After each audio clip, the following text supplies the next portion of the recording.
राष्ट्रीय शिवाय दिव्यांग समिति यूट्यूब चैनल पर उपस्थित विवेकमणि त्रिपाठी राष्ट्रीय महासचिव का सभी साथियों को नमस्कार। सभी साथियों से निवेदन है कि इस मैसेज को हर एक दृष्टिबाधित युवा साथी तक पहुंचाएं और जो कोई भी साथी इस मैसेज को मिस ना करे, पूरा मैसेज को, ऑडियो को पूरा सुने और चैनल को सब्सक्राइब करें, लाइक करें, अधिक से अधिक साथियों तक इस मैसेज को पहुँचाएँ। यह बहुत ही इम्पोर्टेंट, बहुत ही महत्वपूर्ण मैसेज है और बहुत ही गंभीर विषय पे आज मैं चर्चा करने वाला हूँ। साथियों, जैसा कि पता है कि एक दृष्टिबाधित, एक विजुअल हैंडीकैप कैसे कैसे परिस्थितियों का सामना करके अपने मुकाम को हासिल करता है और सबसे बड़ी मुसीबत स्क्राइब को लेकर होती है कि एक दृष्टिबाधित स्क्राइब के लिए कैसे संघर्ष करता है। गवर्नमेंट के अनुसार कि एक क्लास आपका जूनियर राइटर होना चाहिए, जो पूर्व में चला आ रहा था। हालांकि कल एक जो मुझे सूचना प्राप्त हुई है कुछ बड़े संगठनों द्वारा, कल उनके साथ सरकार के एजेंसियों के साथ उनकी बैठक हुई, जैसा कि मुझे पता कि हुआ है। हालांकि मैं इसकी पुष्टि नहीं कर सकता हूं। जो मुझे जानकारी मिली, मैं जानकारी के आधार पे बोल सकता हूं। जो मैसेज मैंने सुना है उसके आधार पर यह बताया जा रहा है कि रिकॉर्डिंग वाली सुविधा प्रश्न पत्र की जाएगी या कंप्यूटर जो होता है सॉफ्टवेयर, उस पर दिव्यांगों की परीक्षाओं को कराया जाएगा, जिस पर कुछ बड़े संगठनों द्वारा इसका विरोध किया गया और वास्तव में इसका विरोध होना चाहिए। कुछ कथित कंपनियां वाले जो परीक्षाएं कराती हैं एजेंसियां, उन्होंने कहा कि ब्लाइंडों का वीडियो मेरे पास उपलब्ध है। हालांकि राष्ट्रीय शिवाय दिव्यांग समिति इसकी घोर निंदा करता है। ऐसा कोई वीडियो नहीं, क्योंकि वीडियो तो एडिट करके भी बनाया जा सकता है और इसको एजेंसी वालों को सिर्फ बहाना चाहिए कि ब्लाइंड को किसी प्रकार से परीक्षाओं से वंचित किया जाए।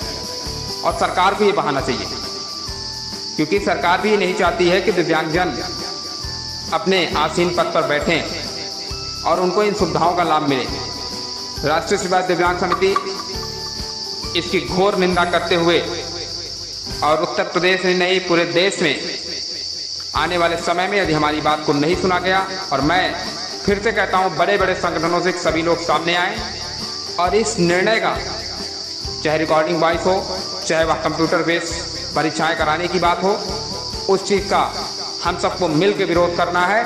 अगर जरूरत पड़ी तो हम लोग आंदोलन के लिए भी बाध्य होंगे। सभी संगठन एकजुट होकर इस लड़ाई को हम लोग लड़ेंगे। ये हम सबका मकसद होना चाहिए, क्योंकि एक ब्लाइंड, या तो सरकार उसके लिए सुविधा उपलब्ध कराती। आप जो है ब्लाइंडों के अनुसार जो है आप क्वेश्चन आंसर जैसे भी है, और ब्लाइंड तो खुद से ही पेपर देता है, सिर्फ प्रश्न स्क्राइबर बोलता है। और जो आपके रूल हैं, जो नियम हैं 2013-2018 गाइडलाइन की, आपसे एक क्लास ब्लू छोटा होना चाहिए राइटर, इसी अनुसार जाता है राइटर। ये कंपनियां झूठा आरोप लगाकर ये कहना कि ब्लाइंड जाकर वहाँ स्क्राइब पेपर करता है, इसको राष्ट्रीय शिवाय दिव्यांग समिति स्वीकार नहीं करेगा। जरूरत पड़ने पर माननीय प्रधानमंत्री जी को भी हम संगठन द्वारा लेटर लिखेंगे और इस संबंध में जो है मैं इस कानून को लागू नहीं होने दूंगा। मैं बड़े संगठनों से भी अपील करूंगा कि आप लोग भी इस मुहिम का हिस्सा बने। जैसा कि कल जो मुझे जानकारी मिली कि कुछ बड़े संगठनों द्वारा इसका विरोध किया गया है और कुछ लोग ऐसे थे जो बीच का रास्ता निकाल रहे थे। मुझे बीच का रास्ते की ज़रूरत नहीं है। जो मेरा पहले से नियम चला आ रहा है, उसी नियम पे हम खड़े रहेंगे। वही नियम मैं सरकार से लेकर रहूँगा। उसके लिए सिर्फ एक रास्ता है, आंदोलन। आंदोलन से कई चीज़ें पलटती जा सकती हैं। उसके लिए सभी दृष्टिबाधितों, युवा साथियों को एकजुट होना पड़ेगा। उनको अपने अधिकार के लिए जागना पड़ेगा। उनको हॉस्टल में खाने और सोने की ज़रूरत नहीं होगी, तभी ये काम सक्सेस हो सकता है। क्योंकि किसी संगठन चाहे तो वो काम संभव नहीं हो सकता, क्योंकि आंदोलन के दर पे कई सरकारें झुकी। आप किसान आंदोलन उठा के देखो, कितना संघर्ष किया। तो आप लोग सुख भोगी मत बनिए। आप लोग अपने शरीर को जितना तपाएंगे उतना ही आनंद मिलेगा। तो सभी लोग आंदोलन के लिए भी रेडी रहें। जैसे कुछ संगठनों द्वारा ऐलान किया जाता है, हमारे संगठन द्वारा जैसा भी ऐलान किया जाए, किसी भी संगठन, कोई भी A to Z, इस निर्णय का सभी संगठन मिलकर विरोध करेंगे और पूर्णतः राष्ट्रीय शिवाय दिव्यांग समिति भी इसका विरोध करता है। हमारा जो स्क्राइब की गाइडलाइन शुरू से चलती आ रही है 2013-2018, हम उसे स्वीकार करेंगे। उसके अलावा कोई भी चीज़, चाहे बीच का रास्ता, चाहे जो भी, उसे स्वीकार करने वाले नहीं हैं। आप लोग आंदोलन के लिए तैयार रहें। जैसे भी होगा आप सब एकजुट होकर, सभी संगठन एकजुट होकर आह्वान करें उस डेट पर सभी लोग पहुँचें और आंदोलन तब तक नहीं बंद होगा जब तक ऐसी कंपनियां जो एक दिव्यांगों के प्रति ऐसा व्यवहार रखते हैं उनको हम जड़ से उखाड़ कर फेंक नहीं देंगे। ये हमारा मकसद होना चाहिए। युवा साथी जग जाएं, अभी आपका जगने का समय है।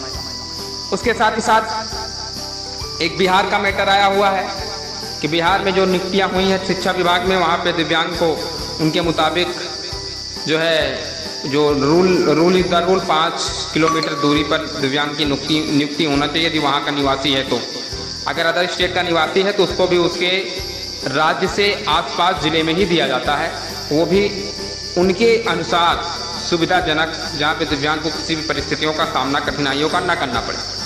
उस पर भी वहाँ की सरकार द्वारा दिव्यांगों के साथ अगर ऐसा व्यवहार किया गया कि वहाँ साथी जो भी शिक्षा विभाग में, चाहे वह प्राइमरी में, जूनियर में जो भी नियुक्त हुए हों और उनको वह बिहार के निवासी हैं तो उनको नियुक्ति उनके घर के पास ना मिली हो तो संगठन को तत्काल अवगत कराएं। और उसके साथ ही साथ जो अदर स्टेट के हैं उनके आसपास सुविधाजनक सुविधा नहीं मिली है, उनकी नियुक्ति नहीं हुई तो वो भी संगठन को तत्काल प्रभाव से 9198956510 पर संपर्क करें, यानी 9198955510 पर वो तत्काल अवगत कराएं। उनकी हर एक समस्या का निराकरण करने का संगठन पूरा प्रयास करेगा। इस संबंध में वहाँ के प्रमुख सचिव और वहाँ के शिक्षा मंत्री को भी संगठन द्वारा लेटर लिखा जाएगा और इसको भी हम समाधान करवाने का प्रयास करेंगे। साथियों, मकसद एक है, उद्देश्य एक है कि आपके लिए जो भी हो सके वो हम लोग करें, किंतु उसके लिए आप सबको भी जगना पड़ेगा। हॉस्टल में सोकर, खाना खा के, पढ़ के हॉस्टल में सुख भोगी आपको नहीं बनना है। अगर जैसे भी कोई भी संगठन ऐलान करता है आंदोलन के लिए तो आप लोग को उठकर खड़ा होना है और भारी से भारी संख्या में पहुंचकर इस आंदोलन को हम लोग सफल बनाएंगे और इस नियम को हम सरकार से लागू नहीं होने देंगे। जो हमारा शुरू से नियम है वही नियम पर हम एकदम संकल्प के साथ आगे बढ़ेंगे। साथियों, उसके साथ ही साथ हमारे यहाँ जो नई नियुक्तियाँ हुई, भाई माया गुप्ता जी जो प्रदेश उपाध्यक्ष के रूप में नियुक्त की गई हैं, उनको राष्ट्रीय दृष्टिबाधित दिव्यांग समिति परिवार की ओर से हार्दिक स्वागत एवं अभिनंदन है।